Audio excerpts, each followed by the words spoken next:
It's finally time for another Drawing Your OCs video. This time it's episode 10. Let's get into it. Hello guys, so this week's video is episode 10 of Drawing Your OCs.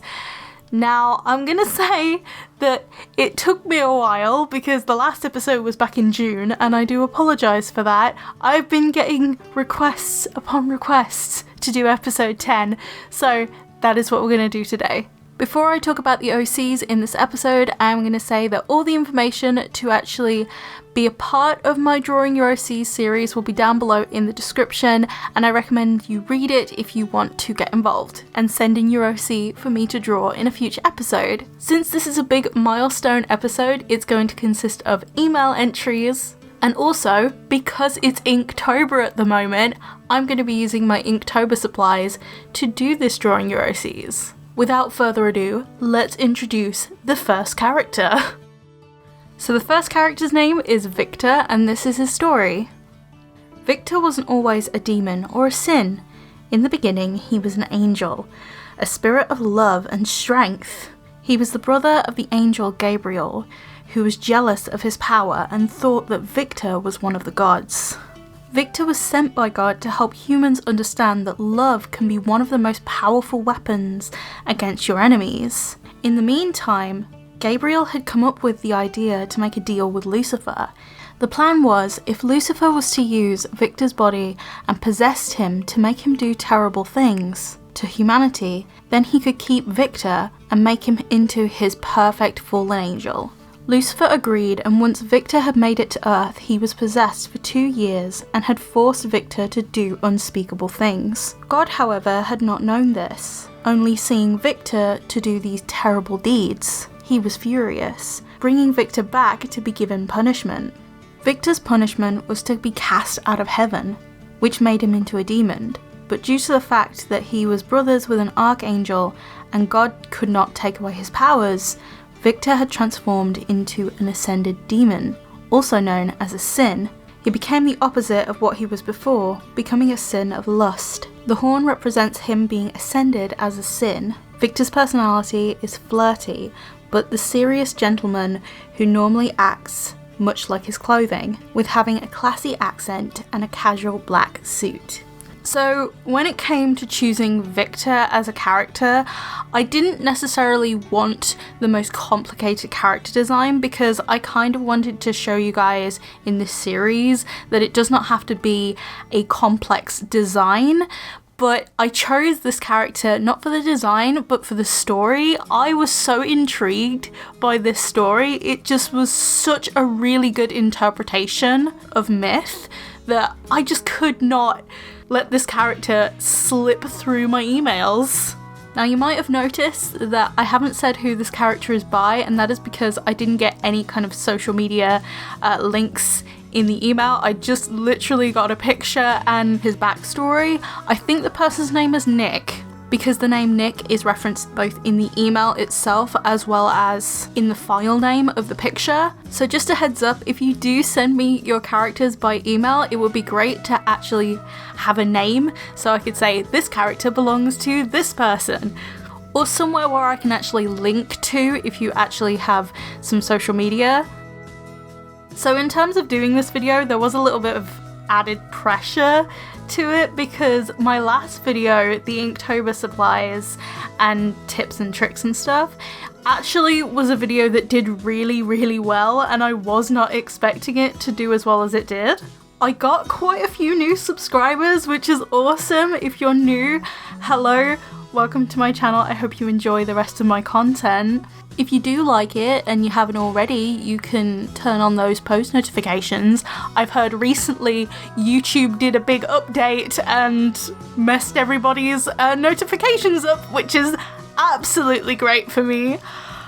I'm sure you can understand sarcasm when you hear it. It just feels like a constant occurrence at this point that YouTube is just messing up everybody. Even I noticed this as a viewer because I didn't get a notification for Jenna Marbles' new video, and I watch her videos every single week and I love them. People say that YouTube is inconsistent, and I beg to differ because the one thing that they are consistent at is just disappointing people.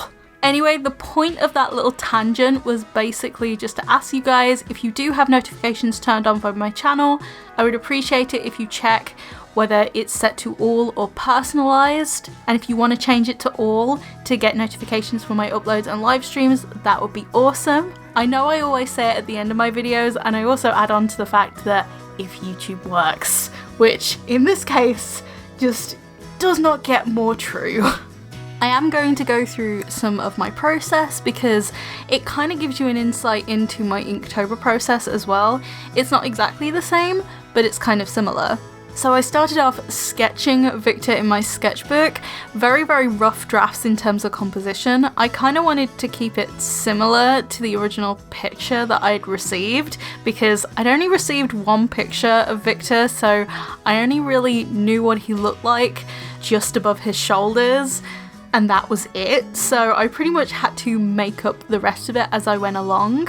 I knew this piece was going to be more so about the colours because colours can actually aid in simple designs. If you guys watched my last video with my Inktober supplies, you'll know I use my Koh-i-Noor Annie Linky watercolour set, and I use this every Inktober because this set just acts a lot like inks. Once the colour is down, the page is stained, just like a regular ink. I also use my watercolour brush pens by Mozart as well as my Zig Clean Colour brush pens. The type of paper I'm using is Arteza watercolour paper. Now, something that I did with the editing of this video, you can probably already see it, but I tried out different angles, and I also tried slowing down the footage or like playing real-time clips because I don't know what it is, but watercolor, like just painting on large strokes of watercolor, is just so satisfying to me to watch. And although it adds extra length to the video, like me personally, I find it really satisfying. So I really hope you enjoy this new style of editing kind of that I have going on right now.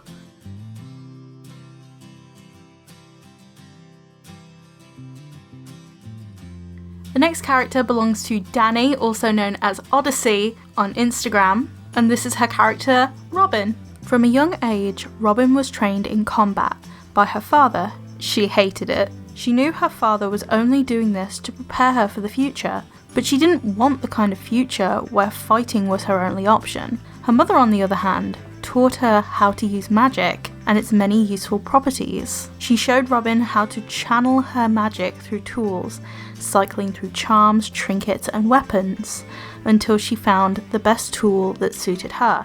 Soon, Robin obtained an aura staff. Her powers of light manipulation heightened when she held it, allowing her to see a different potential than the soldier she had trained to be. Not long after, she bid farewell to her parents as she was recruited for the Angelic Army. Her job was to use her light manipulation to confuse the enemy, blind them, make the angels appear invisible, create illusions, whatever it took.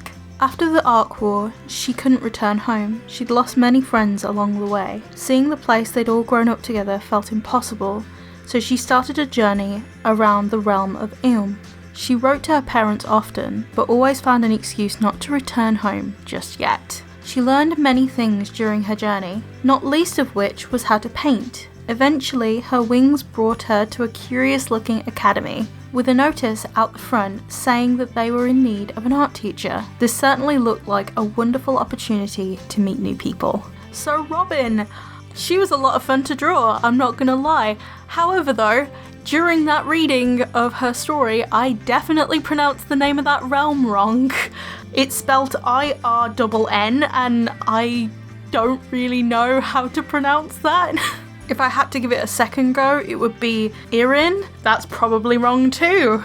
So yeah, with Robin, she actually had an entire kind of like character profile on DeviantArt. It was crazy just how much was there. This was only the history section of her page. It was nuts how much there was there. These two characters were essentially polar opposites in the amount of information I had on each of them. Some of you long-time subscribers might actually recognize Odyssey or Danny. She used to go by Art of Danny, and I actually did a collab with her ages and ages ago. It was so long ago, and she was actually one of the very first people to send me fan art back in 2015, which was crazy. I really have been meaning to draw her characters outside of that collab, but years and years have passed, and when her email popped up in my inbox for the Drawing Your OCs series, I was like, oh my god, I have to draw her character, because it was so in-depth and it was so detailed, and just the design as well was just amazing. I loved everything about this character. But as you saw by the picture, Danny is incredibly talented. That original 2015 piece of fan art that she did for me, she actually redrew it, I think in 2017, 2018, I can't remember the year, it's been so long. With it being episode 10 of Drawing Your OCs, I felt it really fitting to actually have her character be one of the characters I draw for this video, because it feels like a full cycle. It just, there's something really heartwarming about it. Back when she sent me fan art, I don't think I even had 1,000 subscribers, and here I am now with 9,000 subscribers. That number just still does not seem real to me right now. For the subscribers who have been around on my channel for a long time, you'll know I used to do contests for big milestones, and I said my next milestone would be 10k after the 5k contest. I'll let you know more details about it after we cross the 10k milestone. We've got to get there first. So I'm just finishing up the details of this piece. I use my Finetech gold paints for it, as well as a white Posca pen with a really tiny nib. So the background of this piece in particular is actually inspired by my Inktober of day 4, which was Freeze, and if you would like to go see that, it's on my Instagram. I will leave all of the links down below in the description. That includes my Instagram, where you can follow my Inktober journey, as well as all of the information that is needed to enter the Drawing Your OCs series. But with that being said, I really hope you guys enjoyed this video. If you did, you can like and subscribe if you haven't already, with those post notifications on, for notifications for every time I upload or live stream when it's set to all notifications. And I haven't been live streaming this week because I haven't been feeling very well, but hopefully next week and the rest of October I'll be able to live stream. And I will see you guys in my next video. Bye guys!